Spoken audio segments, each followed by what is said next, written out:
नमस्कार दोस्तों। हर हर महादेव। वीणा Deepak Soni YouTube channel में आप लोगों का स्वागत है।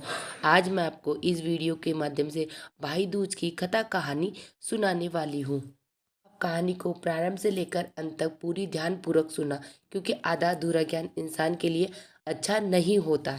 अब मैं आपको भाई दूज की कथा कहानी सुनाती हूँ। समय की बात है, एक बूढ़ी माँ थी, उसके एक पुत्र और एक पुत्री थी। पुत्री की शादी हो चुकी थी। एक दिन भाई दूज के त्योहार पर अपनी माँ से बहन के घर जाने का अनुरोध किया। तब बूढ़ी माँ ने कहा, बेटा तेरी बहन तो बड़ी लड़ाकू है, हर वक्त उससे लड़ती है, तो उसके घर जाकर क्या करेगा। बेटे के अनुरोध करने पर बूढ़ी माँ ने उसे अनुमति दे दी। भाई अपनी बहन से मिलने के लिए घर से निकला तो रास्ते में उसे नदी मिलती है।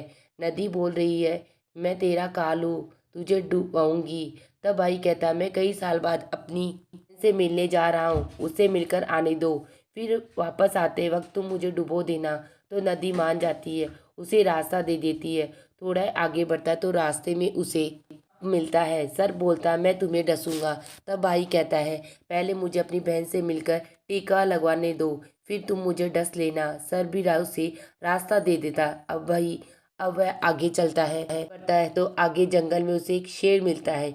शेर कहता है, मैं तुझे खाऊंगा। तो भाई उसे भी वही बोलता है कि मैं पहले अपनी बहन से मिलकर टीका लगवाऊंगा, फिर तुम मुझे लौटते समय मुझे खा लेना। शेर भी उसे वहां से रास्ता दे देता है। भाई अपनी बहन के घर पहुंच जाता है और आवाज लगाता है, देख बहन, 7 कोस दूर से तिलक लगवाने के लिए तेरा भाई आया है। बहन उस वक्त सूत काट रही थी, तब उसका सूत बीच में टूट जाता है।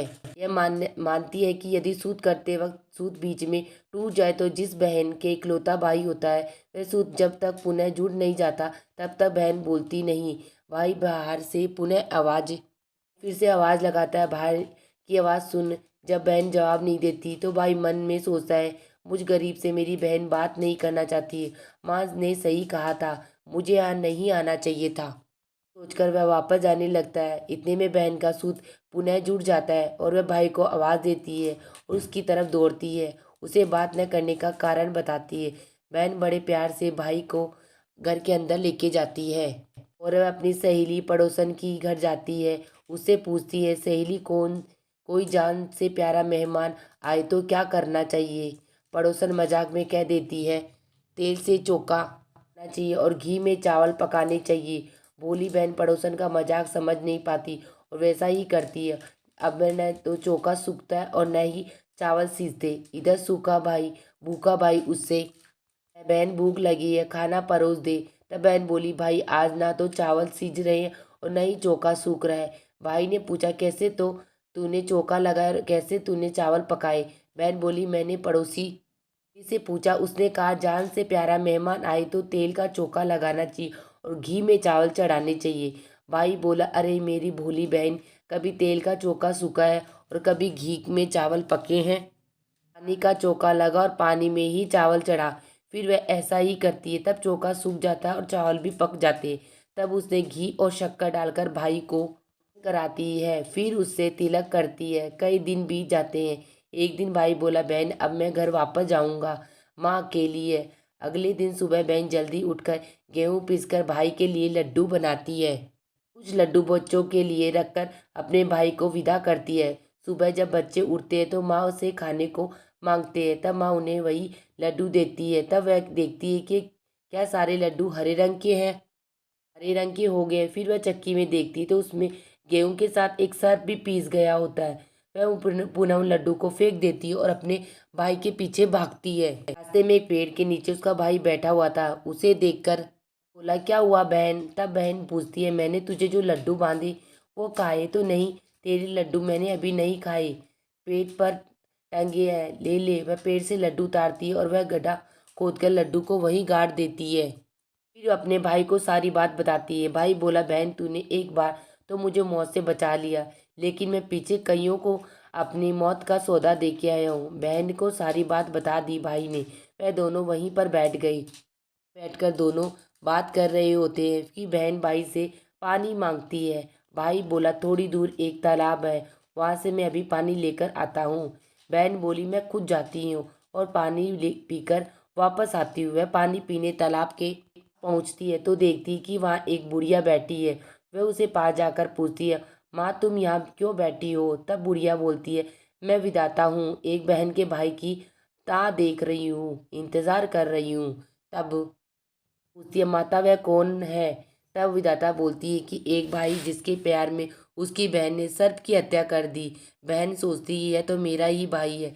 वह घबरा जाती है और विधाता से पूछती है, माता उस भाई को इस श्राप से बचने के लिए क्या करना होगा? विधाता ने उसे बताया कि उसकी एक बहन है, जब वह उसे गालियाँ दे उसकी शादी होने तक उसे घात को टाल दे सकती है तो उसका भाई सकता। वह तुरंत उसे अपने भाई के पास जाकर वह तुरंत कहती है, भाई मैं तुझे माँ के घर तक छोड़ने चलूंगी, लेकिन रुक मैं अभी आती हूँ। वह शेर के लिए मांस, सर्प के लिए दूध और नदी के लिए ओढ़नी ओढ़नी लाती है और दोनों भाई बहन आगे बढ़ते हैं। रास्ते में उन्हें पहले शेर मिलता है। जैसे ही वह भाई को खाने के लिए आगे बढ़ता है, बहन उसके आगे मांस का टुकड़ा डाल देती है।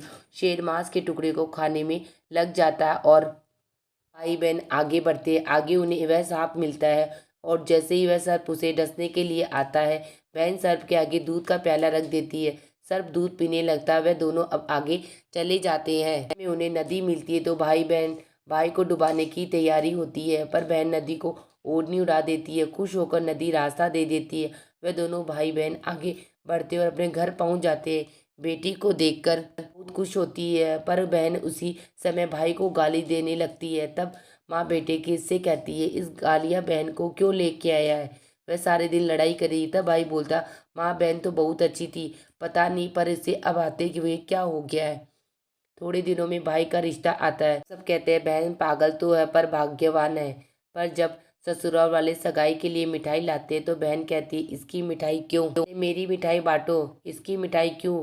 कई बेटे बुजुर्ग बोले, इसे भी भाई के साथ बैठा दो। सगाई शुरू होती है।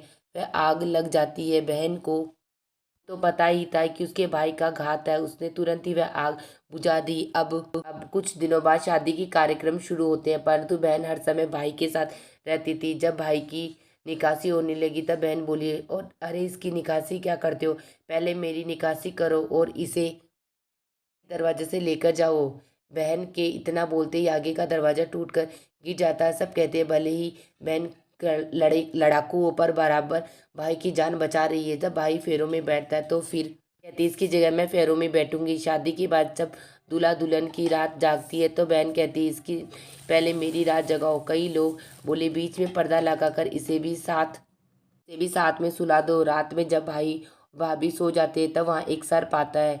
बहन तो तैयारी में ही बैठी थी। वह उसे पकड़कर टोकरी में रखकर सो जाती है और आज वह कई दिनों से निश्चिंत होकर से सोती है। उधर उसकी माँ सोचती है, बेटी के उठने से पहले ही मेहमानों को विदा कर देती हूँ, वरना फिर शोर मचाएगी। जब बेटी उठकर देखती तो घर में कोई नहीं दिखता। तब वह माँ से पूछती है, माँ सब मेहमान कहाँ चले गए? तब माँ कहती है, बेटा सब मेहमानों को विदा कर दिया। तब बेटी बोलती है, माँ सब मेहमानों को वापस बुलाओ तभी मैं विदा होंगी। उसके कहने के अनुसार माँ सभी मेहमानों को वापस बुलाती है। तब मैं माँ से कहती, माँ आज के दिन के लिए ही मैंने पालने में पूत और चूहे पर दूध छोड़ा था और पागल हो गई थी। मेरे इस भाई पर 7 घात थे, वह टालने के लिए ऐसा कह ही रहती कि उसकी यह बात सुनकर माँ और भाई बहुत खुश हो जाते हैं। सबसे पहले अपनी बेटी को विदा करते हैं, उसके बाद सभी मेहमानों को विदा करते हैं। इस दिन के बाद से हर बहन अपने भाई के लंबे उम्र की कामना से भाई दूज का त्योहार मनाने लगी। इस दिन बहन भाई का टीका करती है और एक कथा को सुनती है। दूज के अंदर जो भी बहन इस कहानी को निष्ठा, श्रद्धा और विश्वास के साथ सुनती है तो उसके भाई के ऊपर आने वाले हर संकट, हर परेशानी दूर हो जाती है। इसी के साथ मेरी भाई दूज की कथा कहानी समाप्त होती है। आप सबको मेरी भाई दूज की कहानी कैसी लगी मुझे कमेंट बॉक्स में महादेव लिख के ज़रूर बताना। वीडियो पसंद आई तो चैनल को लाइक एंड सब्सक्राइब जरूर करना। शेयर करना तो बिल्कुल मत भूलना। हर हर महादेव।